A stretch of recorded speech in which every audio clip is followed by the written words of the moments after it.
Are you okay? What's wrong? Oh, Darci. I was given a hassle, and I even have a fading mouse and a bunny who thinks she's a diva. I don't forget nearly feeling like I was going to puke, like every time at 19. Darci Lynne confirmed what lovers had feared. One of her very own judges crossed a line she could not ignore. Known for her expertise with puppets and her sweet, completely joyful persona, Darci had kept a painful fact hidden backstage. What does it mean when someone so well known has confronted such betrayal? Tune in as we uncover the truth that will change everything you thought you knew about A's judges. Give it up for Darci Lynne. Fame and the hidden scars. Darci's road to fame appeared glamorous from the outside, but few people could have imagined what she endured backstage. This wasn't just about practice sessions, grueling rehearsals, or the usual pressure of fame. One fateful day, a judge, someone she thought she could trust, crossed the line. He was not a stranger but a familiar face, someone who was supposed to uplift young talent. It's the kind of tale that gets buried, hidden under contracts and non-disclosure agreements. But she could no longer stay silent. Years passed, whispers became rumors, and eventually, she decided to let the truth come out. The world needed to know about the ugly reality lurking behind all the bright lights and applause.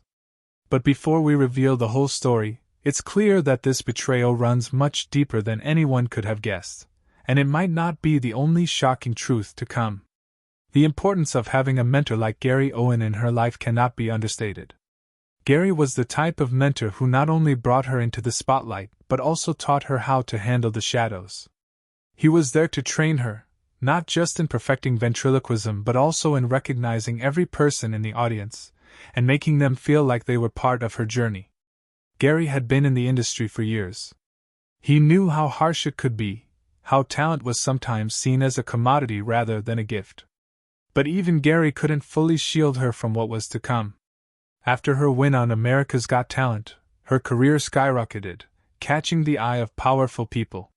Simon Cowell, who played a pivotal role in her journey, saw potential in her and signed her to his music label, Psycho Music. At first, it seemed like the best thing that could happen to her. She now had access to top-level producers, amazing songwriters, and the tools to expand her career beyond ventriloquism. She dove into singing, television, and more, and for a time, it seemed like nothing could go wrong. But behind the success, there was an incident that haunted her, an event that had never seen the light of day until now. Her world wasn't just about talent and achievements, she also faced a painful health crisis. Some people knew the truth, that she battled cancer. The disease tested her strength beyond what anyone could imagine. She faced it head-on, drawing strength from her family and her mentor. "I am so good but just nervous," she admitted. Gary knew something had happened, but even he was shocked when she revealed the full extent of it. She described the moment when the judge overstepped, a moment so wrong that it changed everything for her. It wasn't just about inappropriate touches, it was about betrayal. Someone in power, someone who was supposed to nurture young talent, took advantage of his position. And there she was, a young girl caught between speaking out and the fear of losing everything she had worked for.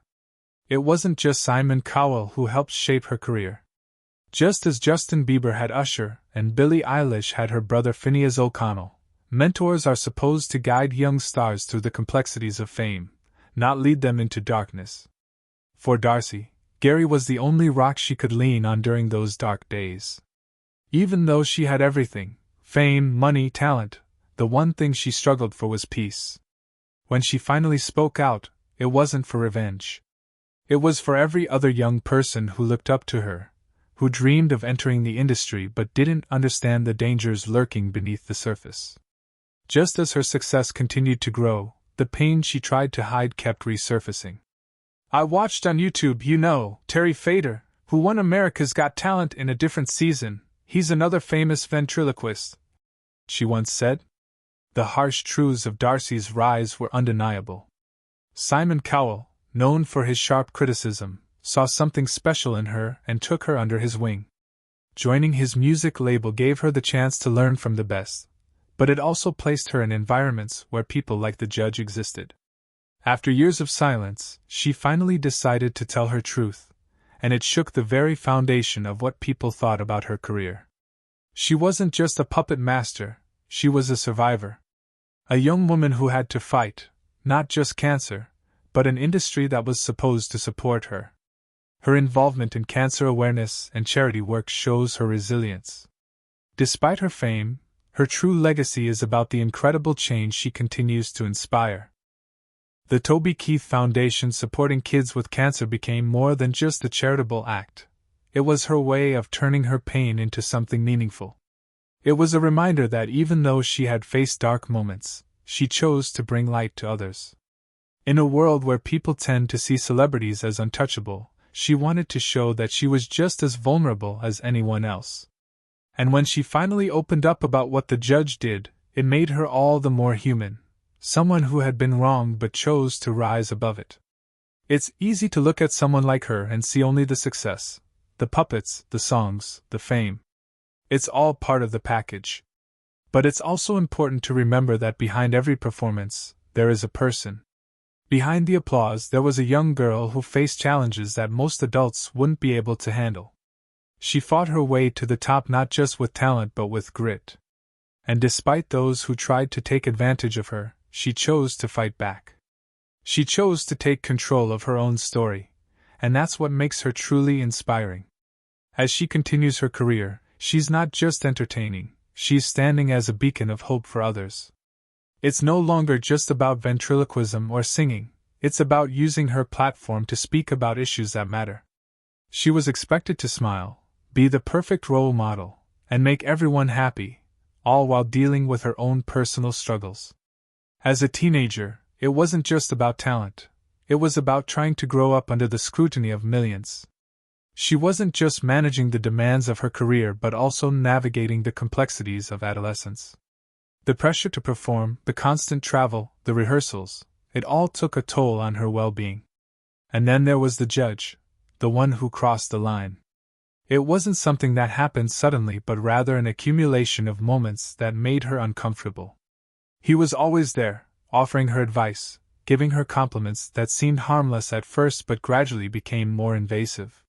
He was a powerful figure in the industry, someone she felt she had to impress, and that made his advances all the more difficult to navigate. She didn't know how to react, whether to speak up or stay silent. This was someone with influence, a person who could make or break careers with a single word. She was trapped in a terrifying situation.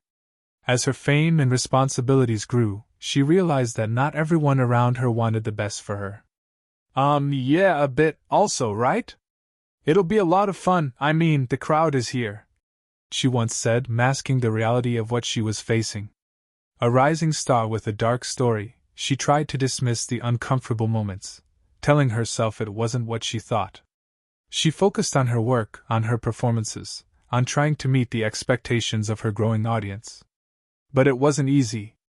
The judge's behavior became more obvious, his comments more personal. There were touches that lingered too long, a hand on her shoulder that moved down her back. She felt trapped. She wanted to believe it was all in her head, that she was overreacting. But deep down, she knew something was very wrong.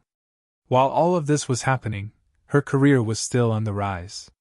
She had signed with Psycho Music, Simon Cowell's label, and was working on new projects.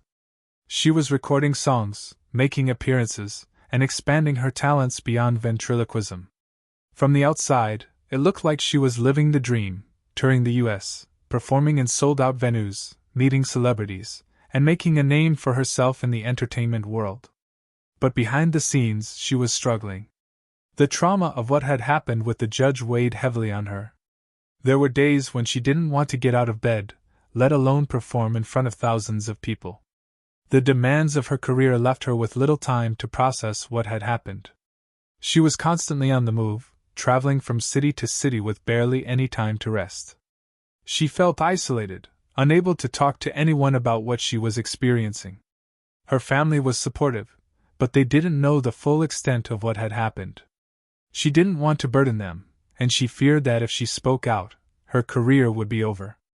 The entertainment industry has a way of protecting its own, and she knew that if she accused a powerful figure, she could lose everything. But she wasn't alone.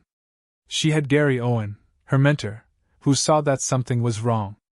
Gary had been in the industry long enough to recognize when a young performer was struggling, and he could see that she wasn't herself. He tried to talk to her, to get her to open up, but she was hesitant. She didn't know if she could trust anyone.